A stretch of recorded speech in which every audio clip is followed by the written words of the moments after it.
Jean Parfait Kwam, à la lecture de l'enseignement de papa Claude Olivier Adiaba sur le viol, il se dégage que les violeurs sont ces personnes qui nous sont de plus en plus proches. Alors, d'où vient-il que dans les familles, on trouve la manifestation des viols?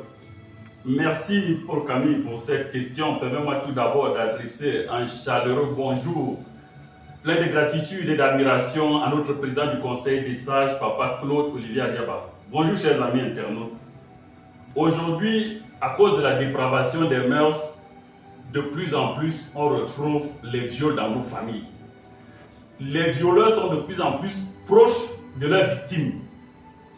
Et généralement, ces victimes ont du mal à se faire entendre. Pourquoi? Parce qu'ils ont peur.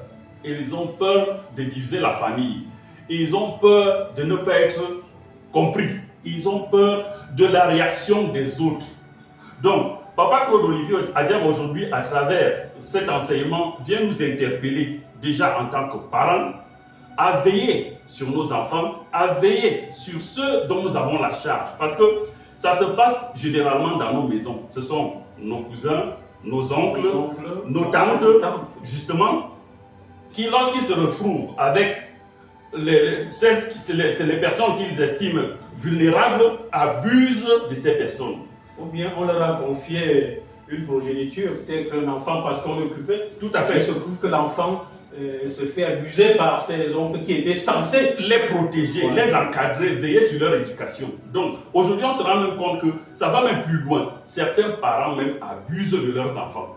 Vous voyez, quelqu'un qui a mis au monde un enfant et qui est censé prendre soin de cet enfant, s'occuper de cet enfant, éduquer cet enfant, former cet enfant, devient un prédateur pour son propre enfant. Et comment voulez-vous que cet enfant puisse s'épanouir? Que cet enfant puisse faire de bonnes études? Parce que ce traumatisme-là va faire que cet enfant va se refermer sur lui. Il va cultiver la peur de tout. Mais Jean Parfait, ils vont encore plus loin. Ils font ce qu'ils appellent le placement. C'est-à-dire, ils prennent l'enfant depuis il devient, parce que ce qu'on appelle des parents proxénètes. Tout à fait. Aujourd'hui, les gens sont mus par l'intérêt. Les gens cherchent l'intérêt partout.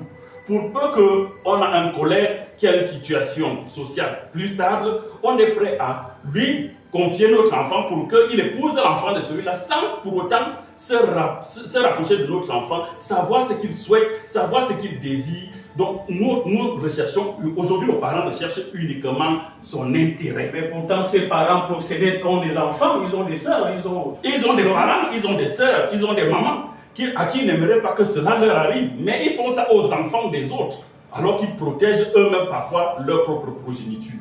Merci.